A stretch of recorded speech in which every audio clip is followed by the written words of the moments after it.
Senhor presidente, meus cumprimentos. Queria cumprimentar a doutora Bruna Morato. Primeiro, eu creio que a esta altura do depoimento da testemunha, há pouco que se questionar a respeito do que aconteceu na Prevent Senior à doutora Bruna.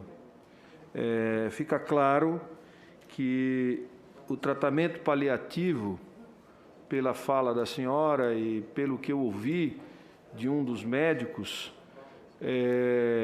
ele não era utilizado para pacientes em estado terminal. Ele era utilizado como um método para reduzir custos operacionais da operadora Prevent Senior. Ou seja, o paciente, ele, independente de ter ou não condições objetivas de se recuperar do processo inflamatório agudo causado pela Covid-19, ele era colocado, independente de ter ou não, porque isso é uma loteria neste caso, você não sabe como cada organismo vai reagir, né? Você arbitrariamente colocar esses pacientes em tratamento paliativo é você decretar a morte indistintamente e praticar a eutanásia nestes pacientes. Então, nós estamos falando de uma eutanásia não autorizada, estamos falando de uma eutanásia que é deliberadamente estabelecida pelo estabelecimento de saúde, que tem como finalidade precípua manter a vida e dar as condições para que essa vida seja salva. Portanto, eles faziam o contrário. O senador Otto Alencar mostrou o vídeo, que era o vídeo número 1, que eu queria mostrar, que prova isso. Uma outra questão que me chama a atenção é o fato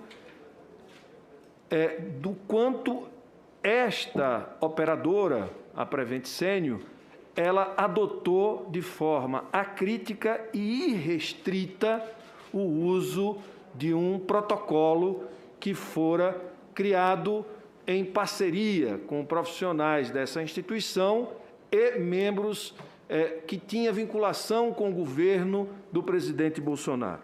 Então, aqui eu queria que passasse o vídeo 2 para a gente ver o que a gente... por favor. Causa espanto a questão da cloroquina ter sido iniciada dia 27 de março, né, sem nenhum conhecimento nosso, até porque provavelmente uma consulta dia 27 de março ela tenha sido sobre qualquer outra coisa, senão Covid-19. Ele não teve nenhum sintoma que pudesse dizer que estaria com Covid até o dia 20 de abril do ano passado. Será que ele podia estar vivo até hoje? Pois é. Será que se ele não tivesse tomado a cloroquina, ele estaria aqui hoje com a gente? Porque a gente sabia que ele não podia tomar, né? O hospital sabia que ele não podia tomar. E mesmo assim deu. Então, a gente está vendo aí que o hospital, independente do caso, ele definia que todo paciente deveria fazer uso de um protocolo irrestrito, independente da condição clínica do paciente, independente do que o paciente tivesse de outras patologias agregadas, e a gente sabe que pacientes com uma idade média, uma clientela com uma idade média de 68 anos, as comorbidades são várias. Portanto, o risco de você prescrever medicamentos de forma indistinta, você pode causar dano maior do que benefício. A outra questão, aqui eu também recebi, porque a gente tem recebido vários twitters de várias pessoas. Um é do Guilherme Bausa. Olha o que ele escreveu. O rosto de hoje é da dona Sueli. Foi internada na Prevent Senior em 27 de julho com Covid. No dia seguinte recebeu flutamida, uma medicação indicada só para câncer de próstata e que a Prevent testou em massa sem autorização em pacientes com Covid. morreu em 3 de agosto. Está aqui o caso dela, está aqui o Twitter, né, que a gente, o Guilherme Bausa apresentou esse Twitter. Um outro que é a senhora Bruna, o kit Covid era entregue nas casas dos pacientes, sem autorização de quem quer que seja. É fato isso, não é? Então, eu vou mostrar um outro Twitter. Olha, esse outro Twitter do Maicon Clear, veja o que ele escreveu. O meu padrasto era conveniado da Prevent Senior e, quando se sentiu mal, foi ao hospital e, mesmo antes de sair o resultado do PCR, o mesmo recebeu em casa o kit Covid. Ele era cardíaco e paciente renal. Tomou o kit e morreu. Está aqui o Twitter de Moacir Clear, certo? Então, são fatos que vão que sua atuação se aqui repetindo. Seja por... São fatos que vão se repetindo. A outra questão que a gente vê é, primeiro, o tratamento paliativo, depois o uso indistinto do protocolo, independente da patologia, considerando pacientes que são pacientes com várias comorbidades, ou seja, aumenta o risco de morte desses pacientes. Tirar paciente de UTI após o prazo de 14 dias e alteração do CID da doença, algo que já denunciei aqui, é algo muito grave. Vamos ver o vídeo 3, o depoimento é de uma médica que não quis mostrar o rosto, com medo de represálias e ameaças. Por favor. Se caso ocorresse uma internação com mais de 14 dias de sintomas e colocasse que era Covid, a diretoria entrava em contato e fazia com que a gente mudasse o CID. Só que o resultado que veio depois acaba sendo uma subnotificação, porque se eu mudo o diagnóstico, é como se o paciente tivesse outra doença e não Covid. E também, se o paciente vem a óbito... Já é suficiente. Aqui estou mostrando relatos de pessoas que trabalhavam lá, que está denunciando o fato de mudança do código do CID da doença que causou a morte. Ou seja, o paciente entrava com Covid e morria de outra patologia, mas a causa mortes é a causa que deu origem ao adoecer e que levou à morte. É assim que tem que ser o registro de óbito. Portanto, havia subnotificação e modificação do diagnóstico para fazer o atestado de óbito. Isso também não precisa a senhora falar mais nada, porque isso está dito aqui e comprova o que a senhora já vinha dizendo e os documentos que a senhora apresentou. Eu queria que... A outra questão são os experimentos em seres humanos que a senhora falou aqui, que era comum que pacientes fossem tirados dos leitos de UTIs neste prazo, independente da situação clínica do paciente, que é o caso anterior, ou seja, o paciente saía também, independente disso, ia para o tratamento paliativo, que a gente já falou lá na frente. Agora, vamos ver aqui o vídeo 4, que trata de experimentos em seres humanos, sendo feitos de cobaias. A reportagem da TV Globo teve acesso ao prontuário de um paciente que morreu em janeiro deste ano. Vamos lá. O prontuário de um paciente que morreu em janeiro desse ano em uma unidade da Prevent Senior mostra que ele foi submetido a sessões de ozonioterapia, prática que só é permitida pelo Conselho Federal de Medicina em pesquisas experimentais registradas pelas autoridades regulatórias. A resolução do Conselho diz que a ozonioterapia só pode ser feita de acordo com as normas do sistema CEP-CONEP, que são os comitês de ética em pesquisa que autorizam experimentações em humanos, e apenas em instituições credenciadas, o que não é o caso da Prevent Senior, segundo o próprio CONEP. Já é suficiente. Eu só queria mostrar que, de fato, nós estamos diante de uma situação gravíssima, ou seja, uma instituição que tem como objetivo tratar pacientes, portanto, adotar terapêuticas que tenham eficácia comprovada, que já tenham sido testadas em vários ensaios clínicos e não fazer teste terapêutico indistintamente e transformar seres humanos em cobaias. Isso a gente viu na Segunda Guerra Mundial, né? Como uma triste memória que a humanidade carrega, e a gente está vendo aqui, em pleno século XXI, e isso é 2020, 2021, esse caso é de 2021. Eu queria agora mostrar outro vídeo que, de certa maneira, correlaciona o governo do Brasil, o governo do presidente Bolsonaro, com essa organização, ou seja, está tudo muito casado. Parte do governo, do seu gabinete paralelo, com a Prevent Senior, ou seja, há um acordo para que a Prevent Senior tivesse autorização para matar.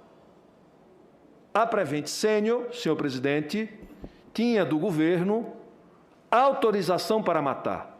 Porque se pode colocar em cuidado ou em tratamento paliativo, que na verdade não é tratamento, é cuidado paliativo, que se chama, o paciente, sem que este paciente esteja em estado terminal, e sim num processo inflamatório que pode ser reversível, certo? Ele tem autorização para matar. Se ele retira o paciente do leito de UTI após 14 dias, ele tem autorização para matar. Se ele utiliza drogas não testadas em pacientes, ele tem autorização para matar. E essa autorização para matar foi concedida por alguém que pode conceder, o governo do presidente Bolsonaro. Então, vamos ver aqui a autorização para matar, como foi construída do ponto de vista político. É o vídeo 5.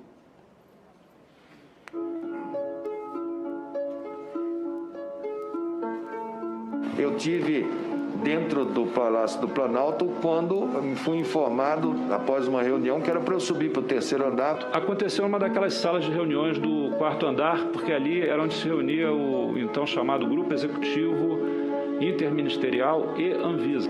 Havia sobre a mesa, por exemplo, um papel não timbrado de um decreto presidencial para que fosse sugerido daquela reunião que se mudasse a bula da cloroquina na Anvisa, colocando na bula a indicação de cloroquina para coronavírus. Esse documento ele foi comentado pela doutora Anísia Yamaguchi.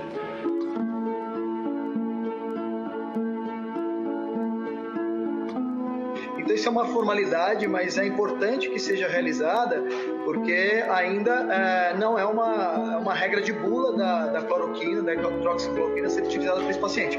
Para você incluir uma indicação em bula, às vezes demora muitos anos. O próprio presidente da Anvisa, Barra Torres, que estava lá, que falou isso, não. Isso me causou uma reação um pouco mais brusca. Eu disse, olha, isso não tem cabimento, isso não pode. Alguém pensou, se deu ao trabalho de botar aquilo num formato de decreto. Primeiro, eu queria enfatizar novamente. A minha função aí foi, junto com o Luciano Azevedo, que é o tenente da Reserva da Marinha, e a doutora Anísia Yamaguchi. Eles estão em Brasília nesse momento. Eles estão lá conversando com o High Brass, né, o alto escalão do Pronto, já é suficiente. Doutor Pedro Batista Júnior, CEO da Prevent Senior. Essa CPI tem que lhe agradecer. Vossa Excelência acabou de me apresentar a melhor compilação da descrição criminal. Exatamente. Doutor Pedro Batista Júnior. Mas ainda, eu queria que fosse colocado, para concluir, o vídeo número 6 do 3º vice-presidente do Conselho Federal de Medicina. Olá, hoje é domingo, mais um dia em que estamos trabalhando para ajudar no combate à pandemia do coronavírus. E essa fala é para pedir aos governantes que adotem o protocolo para tratamento precoce da doença. Já se passaram 3 meses e apenas as estratégias de isolamento e tratamento depois que a pessoa já está com complicações pulmonares têm demonstrado que as pessoas que não recebem o tratamento precoce têm um grave prejuízo. É suficiente. Esse é o terceiro vice-presidente do Conselho Federal de Medicina, defendendo o tratamento precoce. Então, a gente vê que tem a Prevent Senior, ela tinha proteção do Conselho Federal de Medicina, ela tinha proteção do governo federal, ela tinha proteção de vários órgãos e, portanto, tinha autorização para matar em nome do desenvolvimento de uma fórmula milagrosa para garantir, como foi dito aqui, nesta CPI e no dia de hoje, que era preciso ter algo para apresentar à sociedade, para que a sociedade pudesse voltar ao trabalho. Por isso, a necessidade da gente trazer o secretário de Políticas Econômicas do Ministério da Economia, porque dali brota a base e o estímulo para essa teoria que levou centenas de milhares de brasileiros à morte, que foi a teoria da tal imunidade de rebanho. Eu quero, senhor presidente, de forma, para concluir, eu quero cumprimentar a doutora Bruna Morato e agradecer a sua coragem. E é daquele médico que esteve aqui, que vamos preservar o nome dele, que trouxeram este material para esta comissão. Porque isso revela e comprova o que a gente vinha dizendo, quando eu falo a gente, diversos membros da CPI, vinham falando ao longo desses 4 meses de trabalho.